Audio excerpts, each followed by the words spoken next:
stolen the battery.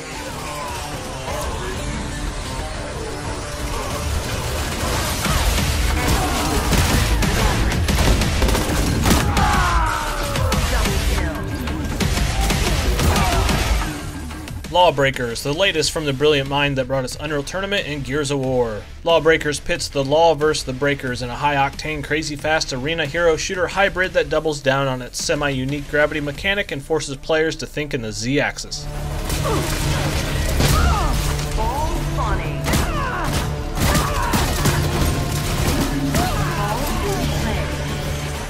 So you heard two terms from before, arena shooter and hero shooter, and it's probably easy to draw comparisons to this being a generic Overwatch team deathmatch game, but in fact there's no team deathmatch at all. It's all objective-based modes, and the hero classes are less about filling a role and just more about slaughtering each other.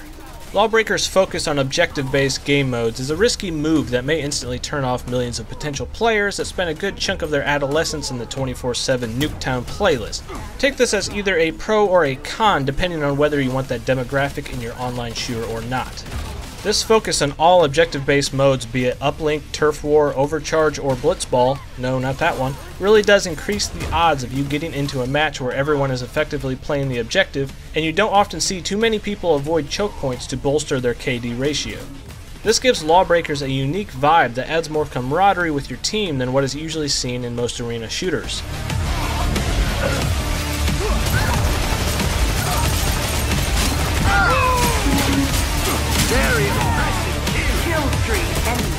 LawBreakers' claim to fame is its use of different gravities in certain areas of the maps, which do change up how you play, but I feel that it falls a little flat in its addition to this title for how much they doubled down on the concept. It's cool to be floating around having crazy mid-air gunfights and be able to blind fire behind you to propel yourself through the air, but the novelty of it all doesn't really stay that unique past the first match or two. This game mechanic, although not bad by any means, doesn't really wow or impress in any resounding way. Sometimes you float around like a crazy person, sometimes you don't. You already fully grasp the biggest hook of LawBreakers, but luckily that doesn't fully detract from the fun, frantic gunplay that transpires in every match.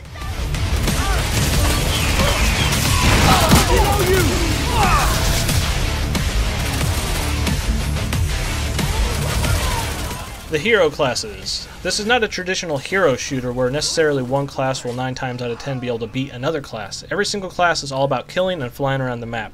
They all just go about it in their own unique ways.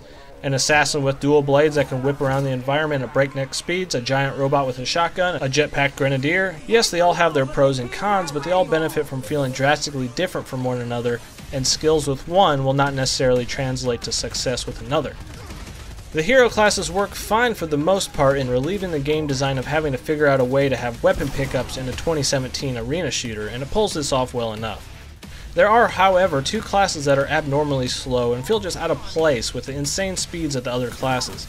I know some players like slow heavy classes, but I feel like this game is punishing that type of player by these characters' inability to compete due to their lacking mobility.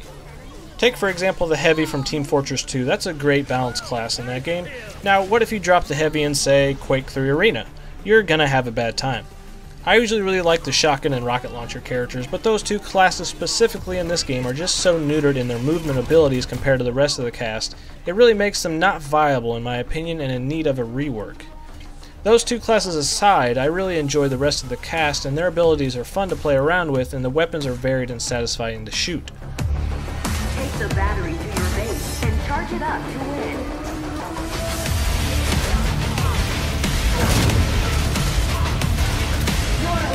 LawBreakers is a really good feeling shooter with a huge skill ceiling in place. With its advanced maneuvering capabilities and abnormally small headshot hitboxes, these will very quickly separate the skilled from the amateur. These may of course make the game impenetrable later on for newcomers not being able to land a single kill, but that's the risk you take when your game is this skill focused.